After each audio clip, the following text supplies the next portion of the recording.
getting panicking is not a good strategy in any kind of situation. So, you know, you never think that $100,000 or a couple $100,000 a year is you doing great. But Derek, I make like 15 grand a month. Like, oh, I mean, sometimes I make 15 grand in a couple seconds in the stock market. Sometimes I lose it too. How excited do I get when, if I'm at any random time I'm up, a couple 100,000 or down a couple 100,000, up $1 million, down $1 million. What's my moods like, Travis, when you see those weeks? So, Derek's up a couple million or down a couple million this week. I recall a moment where we're in the Rolls Royce and you're in the back seat and you say, guess what? I have an all-time high net worth. This is my excited voice.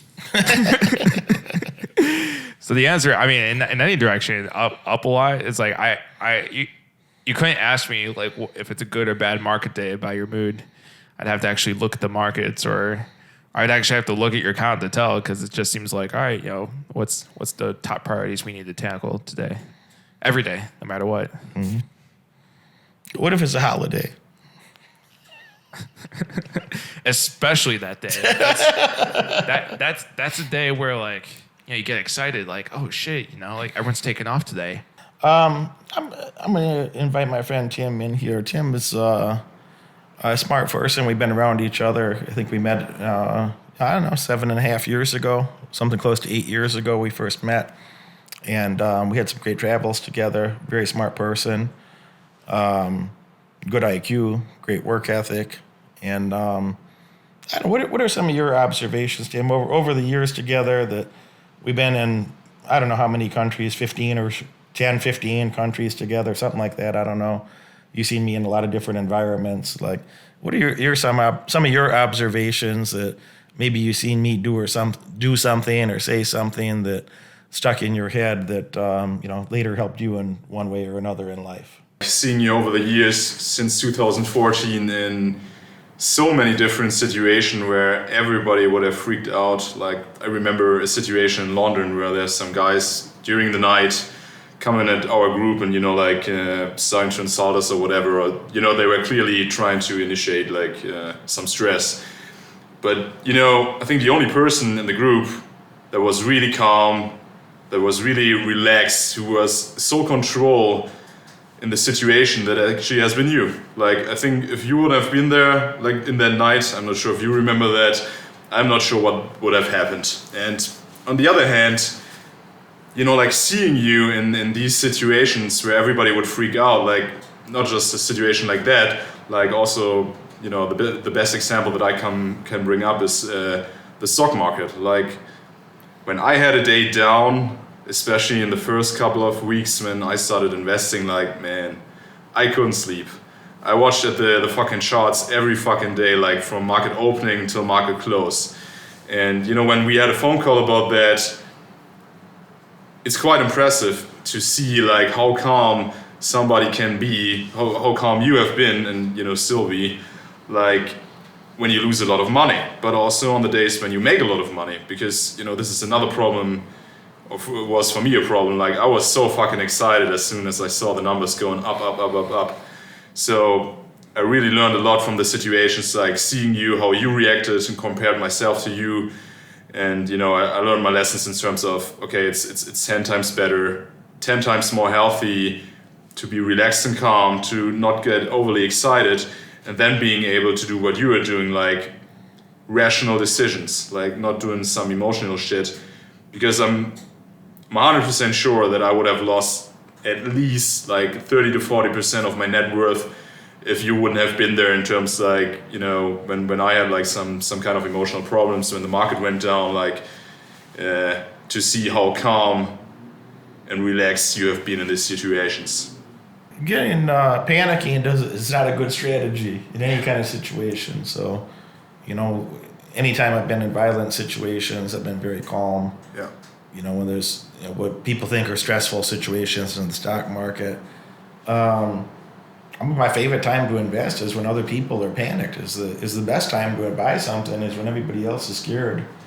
And I mean, I hope and dream for more opportunities like that in my lifetime. That I'm not a religious person, but occasionally pray to the stars or the heavens or any power that be, just in case they might give a shit about me having future prosperity. I'd like to have every advantage possible. So, yeah, but panic is not a good strategy. Panic is not a good strategy. Being irrationally exuberant about some bullshit is not a good strategy. And I think in any environment of like, well, what's the natural outcome of this circumstance, and where are the levers or the elements where you could influence a situation to be favorable to you, and and when a person's being mouthy with you, that they should understand that the path of least resistance is to go fuck off and do something else. And depending on the context, there's numerous ways to convey that to them. That might be through some clear verbal communication, or it might be more aggressive than that, depending on the situation. But humans tend to follow the path of least resistance, and if they have some clear deterrence from escalating violence, then oftentimes violence doesn't escalate. But if you're a fucking B- bitch, then I wouldn't be surprised if somebody like that, they're not used to tough things, they avoid tough things, they're scared because their skills suck. They don't have the top skills that they could. They're not as prepared as they could have been. They didn't prepare themselves for battles or conflict during good times, and now they're in a situation where maybe they got to go to war. And they're wishing about, you don't get to go to war with the weapons you wish you had. You get to go to war with the weapons and resources that you prepared during peace times. During peace times, you build your army. During peace times, you build your, intellectual army of, you understand how real estate markets work pretty well now. You're going to learn about, in my next program, you're going to learn about entrepreneurship, how to build a business, how to grow that business, how to manage your emotions to have better outcomes, and the pragmatic nuts and bolts of what a business is, and again how to build and grow it successfully. And then in the markets mastery course, you're going to learn another intellectual weapon of how does it all fit together? How does the global economy fit together, and how could you position yourself to be a tremendous beneficiary when other people panic in the global markets? So. When the markets are going up, you can make a lot of money. When the markets are going down, you can make even more money. And a lot of people just don't know that. They get scared and they're ignorant. They don't know what to do. And so it's a time where a lot of people lose money, and people like me get to multiply my net worth. So that's why I get so excited about it. But away from those weapons, those are intellectual weapons of understanding, how money happens, how money moves around the world through entrepreneurship, through investments of, both in real estate and other global assets. During peace times, you also get to build your peer group, don't you? When the best time to invest in high quality friends is, especially if you have a friend having a problem, especially if you have a friend that's a high quality person, has a reliably high level of integrity, person that has had your back in the past. That's a great time to invest in that friendship, that especially your friends that have a longer memory. It's good to help a friend when they're having a hard time.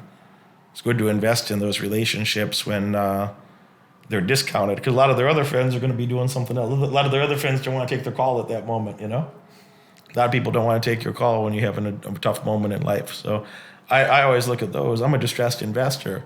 So I'd like to invest in those relationships when I have a high quality friend in distress. It's the best time for me to invest in that relationship. If you are or are on your way to be a millionaire or multimillionaire, probably going to want to spend time with my clients. Probably going to want to have a personal relationship with me so we can accelerate that process, get you living up to your maximum potential, earning your maximum wage. You're going to want to click that follow button. You're going to want to click that bell and get notifications. Tune in every Friday. Tune in every Monday. You're going to love what you see. I look forward to having you as a client in the future.